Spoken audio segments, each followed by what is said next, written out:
Hello, everyone. I'm Gail Dunnigan of SSNN, and this is Galactic Talk. My guest tonight is one of the most notorious criminals in the settled systems.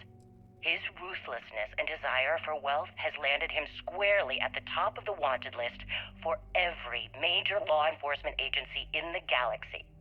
I am, of course, speaking of the self-appointed leader of the Crimson Fleet himself, Jasper Crix. Good evening, Mr. Crix. Good evening, Gail. Thank you for accepting my invitation. Yes, well, being blindfolded and then jumped to what appears to be an abandoned mining facility isn't exactly what I'd call an invitation. Well, I'm sure you're not surprised that your request for an interview would come with some very specific conditions. Frankly, I was a bit surprised to receive any type of response at all. Would you mind telling me why you decided to do this interview? Because there comes a time in every pirate's life where they have to make an extremely important decision. Do they take a leap and become one of the most legendary pirates in history? Or do they simply sputter on, subsisting on freighters and deep space privateers? So are we to assume that you're taking the leap? That Jasper Crix is moving on to bigger and better things in his life? That's spot on, Gail. That's exactly why you're here. Interesting. Well then, would you mind sharing with us exactly what your particular leap entails? In due time. There's no rush. In fact, I'd say we have at least 12 hours before the authorities trace this broadcast. Plenty of time to discuss whatever you like. Oh, all right then. Perhaps the best place to start this interview would be at the beginning of your career. Please, proceed. Where did your stellar rise to infamy begin? In the streets of New Atlantis. No parents, no godparents. Just a homeless punk kid robbing whoever he could for the credits. Were these violent crimes? Murders? I'm a bit offended you even asked that question, Gail. Sure, a few people here and there walked away with injuries, but I'm not some kind of butcher. That doesn't sound as heartless as your reputation would imply. Well, like I said, I was just a kid. Were you ever caught by the authorities in New Atlantis? Oh, dozens of times. I'd just give them a fake name, or they just slap me on the wrist and send me on my way. They obviously didn't think that I'd amount to anything and didn't want to waste their time with rehabilitation. What changed that? Was it the robbery in 2218? 2218? Oh, yeah. The Galbank archives. Very good, Gail. I see you've done your research. That would be when I rounded up a few of my buddies and we knocked the place over. Made off with a ton of credits. My first big score. Is that why the Crimson Scar decided to bring you into their ranks? That's right. They brought me in, taught me the ropes, and I did crimes for them for 5 years. Till I decided I wanted more. I got rid of their leader, put myself in his place, and started running the show. I've been the one in charge ever since. Was it absolutely necessary to cut his throat and leave the body on a public street in the well? On the street, reputation is everything. I wanted everyone in the city to know that Jasper Crix was taking over. I think they got the message. So tell us about Jasper Crix's version of the Crimson Scar. All I can tell you is that under my guidance, the Crimson Scar became more influential than every other syndicate combined. Here I was, 22 years old, and I had power, people that followed my orders, and an endless stream of credits. Gail, I have to tell you, I was having the time of my life. So you'd consider extortion, robbery, burglary, kidnapping, assault, and murder to be positive life influences? No. consider them as just means to an end. Those so-called crimes were merely stepping stones until I had enough wealth to buy the Crimson Scar a few spacecraft. Yes, let's talk about that. It appears you weren't satisfied with terrorizing New Atlantis alone. Oh, I've never stopped reaching, Gale. The amount of money we were making in New Atlantis was decent, but the really big scores were in space, on the cargo ships. We're talking millions of credits, maybe more.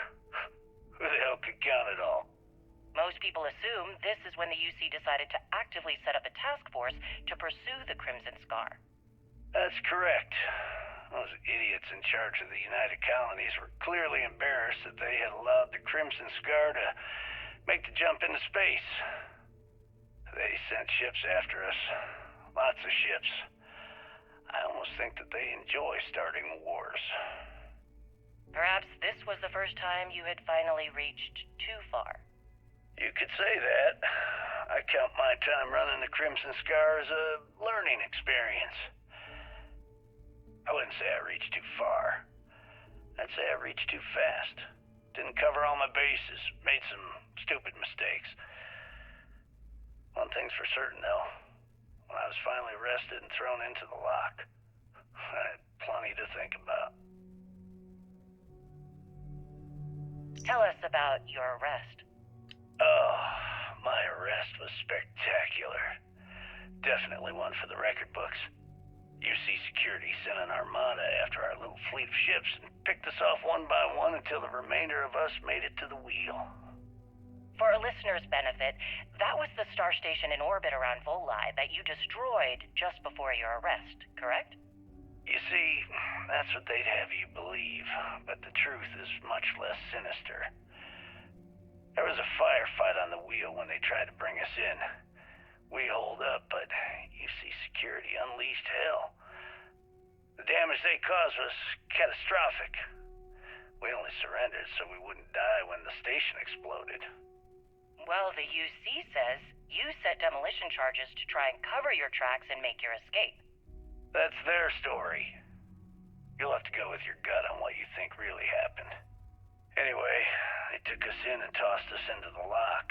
That lovely resort they opened on Suvorov. And you were imprisoned there for how long? Well, it was supposed to be for life, Gale. But I ended up serving 2 years before I decided I'd had enough. Is there any particular reason that you started the riots that eventually led to the worst prison break in United Colonies history? Yes. I'm quite proud of that, actually. I honestly didn't think it would go as well as it did. As for the reason, well, it's simple. The UC were treating us like animals. The conditions in the lock were ridiculously bad and no one cared. That's why they stuck us on that ice ball in the first place. Out of sight, out of mind. Your escape caused the deaths of many that were stationed at the lock. Some would brand that as a bit dismissive for what you're describing as a protest. If you were simply advocating for your fellow inmates, why didn't you just go through the proper channels? And what the hell was I supposed to do? Send a strongly worded letter to my duly appointed representative? Wake up. The UC only responds to actions, not words. In my mind, there was no other choice. You know what? Let's move past my time at the lock so we can get to the point of this goddamned interview. Certainly. Let's talk about something else. How did the Crimson Scar become the Crimson Fleet? After I busted out of the lock, I decided to take things to the next level. I had the key, a few UC ships, and a couple dozen ex-cons at my side. But I needed more, so I sent out the call. Once word got around, it didn't take long for freelance pirates from every corner of the settled systems to show up. And this is how the Crimson Fleet was born. Exactly. The key became our base of operations. We spent months reinforcing our position there, making it nearly impossible to approach. What was the UC's response to the situation? First of all, UC security gave up and handed the reins over to the big guns, the UC Navy. The Navy in turn sent ships to attack the Key. I'd say there have been 3 major attacks over the last few years. And as you can tell by the fact we're having this interview, all the attacks were embarrassing failures. Do you feel these embarrassing failures led them to form UC SysDef? Absolutely. They've clearly given up and decided to shove the responsibility onto a separate division. That way, in the public eye, the UC Navy can move forward, proud and strong, while UC SysDef continually takes all the blame. It's all about PR spin for them, Gale. That's how the UC operates. Kinda disgusting, don't you think?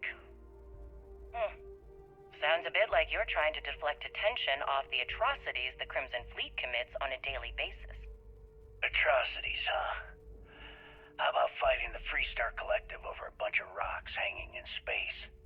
How about thousands of people dying while a bunch of pencil-pushing bastards sit in a cushy office and draw lines on a star map?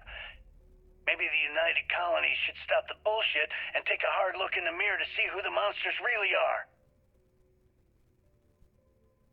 Tell us what the future holds for the Crimson Fleet. Changes are coming, Gale. Huge changes. Crimson Fleet will soon be a much bigger player in this little game between the members of the settled systems. That's quite a bold statement. Would you care to elaborate? Well, let's just say that I'm on the brink of a score so large, it makes everything else pale in comparison. Beyond that, you'll just have to wait and see. If you aren't willing to discuss the details, why grant SSNN this interview? Simple. I refuse to allow the UC to spin or bury the story, making it sound like they're in complete control of the situation. I'm gonna tell you right now, they aren't. Why does the Crimson Fleet need to make this mysterious move that you're being so evasive about?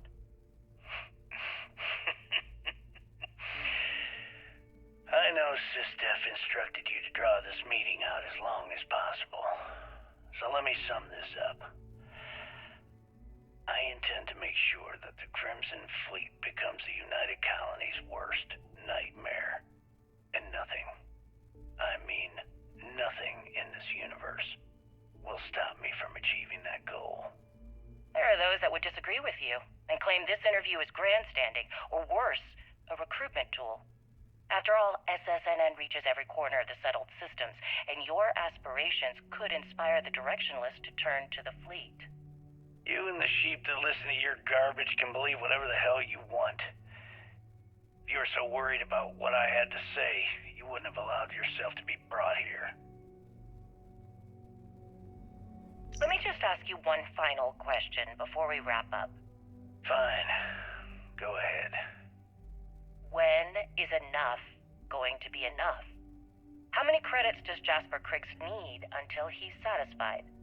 I should have expected you to ask such a stupid question. How the hell could you ever understand? You with your fancy education and your sheltered upbringing and your cushy media job? Me, I came from nothing. Everything I own, I've literally drawn blood to gain. There's no need to get personal. I'm simply trying to state the facts so that our listeners can make judgments of their own. Lady, I got news for you. Half of your listeners think I'm a hero. The other half are scared out of their goddamn minds, and they should be. Perhaps we should talk about something else. No, that's it. We're done. Can you guys get her the hell out of here? Make sure she takes all this sound equipment with her. Well, that's it then.